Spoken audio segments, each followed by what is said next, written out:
علی کہاں ہے؟ مدینے میں. رسول نے پکارا کہاں؟ خیبر میں. آج بھی خیبر اور مدینے کا فاصلہ جا کے ناپ لو 80 کلومیٹر.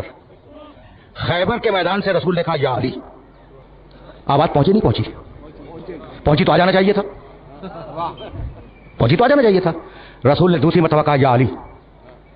آواز پہنچی نہیں پہنچی؟ اگر پہنچی تو آ جانا چاہیے. رسول نے تیسری مرتبہ کہا یا علی. اب میں علی سے پوچھتا ہوں کہ یا امیر المومنین، اگر پہلی آواز پہنچ گئی تھی تو اسی وقت کہتے لبیک یا رسول اللہ. اگر دوسری آواز پہنچ گئی تھی تو اسی وقت کہتے لبیک یا رسول اللہ. جب تیسری مرتبہ کہا ہے یا علی تو آپ کہتے ہیں لبیک یا رسول اللہ، اور معجزے کے ذریعے پہنچ بھی جاتے ہیں 80 کلومیٹر کے فاصلے پر. یہ بات کیا ہے؟